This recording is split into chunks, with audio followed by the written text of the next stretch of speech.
नमस्कार, clean news UP में आपका स्वागत है और वक्त हो चला है दिन भर की सभी ताज़ा खबरों का। एक्शन में योगी सरकार, यूपी में 64,000 राशन कार्ड हो सकते हैं कैंसिल। लाखों का धान गेहूं बेचने वाले प्रदेश के करीब 64,000 लखपति किसानों के सस्ते सरकारी राशन की सुविधा जल्द खत्म होगी। बीते साल 3 से 10 लाख रुपए की फसल बेच चुके ये किसान राशन कार्डों के जरिए सस्ता राशन का लाभ ले रहे हैं। एनआईसी ने आधार नंबर के जरिए इनकी पहचान की है। अब खेती से लाखों की कमाई करने वाले किसानों का सत्यापन कर अपात्रों के राशन कार्ड निरस्त किए जाएंगे। योगी सरकार ने जारी किया आदेश, 5वें और 6ठे वेतनमान वाले कर्मचारियों को मिलेगा 356 व 189% महंगाई भत्ता।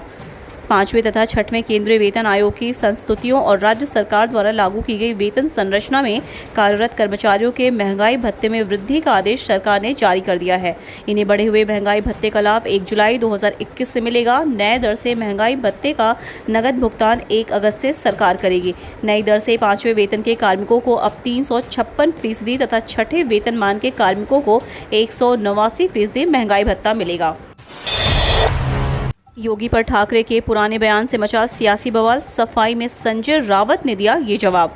महाराष्ट्र में सियासी छींटाकशी का दौर जारी है। अब उत्तर प्रदेश के मुख्यमंत्री योगी आदित्यनाथ को लेकर किया गया महाराष्ट्र के मुख्यमंत्री उद्धव ठाकरे का एक पुराना बयान विवादों में आ गया है। दरअसल केंद्रीय मंत्री नारायण राणे ने आरोप लगाया था कि उद्धव ठाकरे ने पूर्व में योगी आदित्यनाथ को चप्पल से निपटने की बात कही थी। हालांकि शिवसेना प्रवक्ता और राज्यसभा सांसद संजय रावत ने गुरुवार को इस मामले में दावा किया कि उद्धव ने ये बयान इसलिए दिया था। ग्रेजुएट कैंडिडेट्स के लिए रेलवे में नौकरी का मौका, 35,000 रुपये महीने तक मिलेगी सैलरी।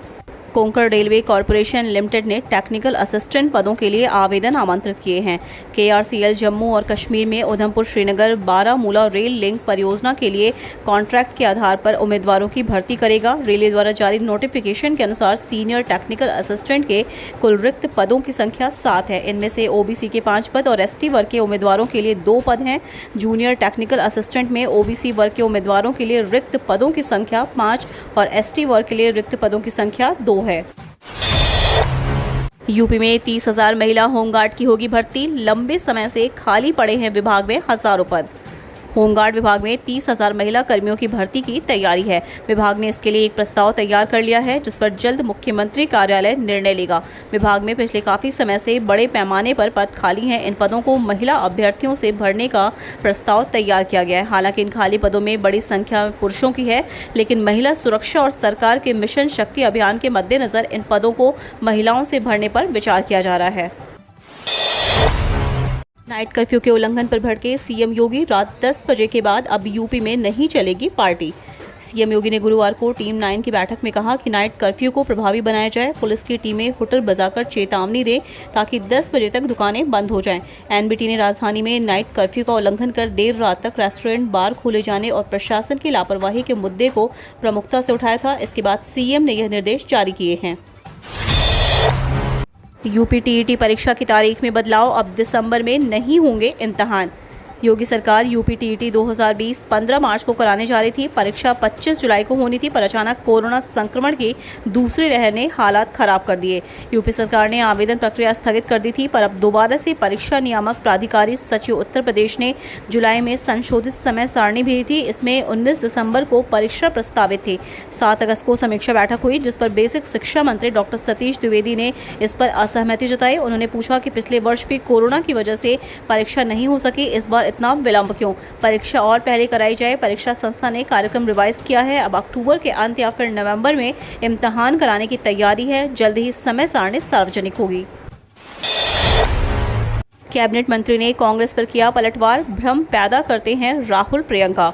लगातार भाजपा पर हमलावार कांग्रेस पर पलटवार करते हुए उत्तर प्रदेश शासन के कैबिनेट मंत्री ने राहुल और प्रियंका को कहा, ये जनता में भ्रम फैला रहे हैं। जनता पर भरोसा जताते हुए उन्होंने कहा कि जनता मोदी जी और योगी जी पूर्णतः करती हैं, तो वो भी इसलिए कि पंडित दीनदयाल उपाध्याय जी अंत्योदय की परिकल्पना को साकार कर रहे हैं। महंगाई को मुद्दा बनाकर जहां तमाम दल और पार्टियां 2022 के चुनाव में समर में झंडा गाड़ने की फिराक में हैं, ऐसे में कैबिनेट मंत्री राजेंद्र सिर्फ उर्फ मोती सिंह ने 2 टूक सभी बातों को नकार कर कहा, 2022 के चुनाव में जनता का मुद्दा होगा भाजपा को जिताओ। अखिलेश यादव बोले, छल कपट के सहारे बीजेपी यूपी के विकास की सुई को करना चाहती है पीछे। समाजवादी पार्टी के राष्ट्रीय अध्यक्ष एवं पूर्व मुख्यमंत्री अखिलेश यादव ने लिखित में जारी एक बयान में कहा है कि भाजपा चालाकी से लोकतंत्र पर अवैध कब्जा करने के षड्यंत्र में लगी है। झूठ और छल कपट के साथ वह प्रदेश में विकास की घड़ी की सुई पीछे करना चाहती है। भाजपा को यह पता चल गया है कि जनता उसे हटाने जा रही है। समाजवादी पार्टी लोकतंत्र और समाजवाद के लिए प्रतिबद्ध है। जनता को लोकतंत्र बचाने के लिए पूरी सतर्कता और समझदारी से काम लेना होगा। यही आज का सबसे बड़ा राष्ट्रधर्म है। उमस भरी गर्मी के साथ यूपी के 15 जिलों में अलर्ट। मानसून शुरू होने से अब तक हुई 559.2 मिलीमीटर बारिश। यूपी में मानसून शुरू होने के बाद से अब तक 559.2 mm बारिश रिकॉर्ड की गई है, जो कि औसत अनुमान 588.3 मिलीमीटर होनी थी, लेकिन उससे कम है। फिलहाल मौसम विभाग ने अलर्ट जारी करते हुए बताया कि प्रदेश में उमस भरी गर्मी का सामना अगले 24 घंटे तक लोगों को करना पड़ेगा। मौसम विभाग ने बताया है कि इस दौरान कई शहरों में बादल छाए रहेंगे, तो वहीं 15 जिलों में मामूली बारिश होने की संभावना जताई है। मौसम विभाग ने नेपाल से सटे महाराजगंज और गोरखपुर जिले में भारी बारिश होने का अलर्ट जारी किया है। हम रोज ऐसी ही न्यूज़ लाते रहेंगे। यदि आपने अभी तक क्लीन न्यूज़ यूपी को सब्सक्राइब नहीं किया है तो फटाफट सब्सक्राइब कर ले, साथ ही बेल आइकन को दबा दें ताकि कोई भी अपडेट मिस ना हो।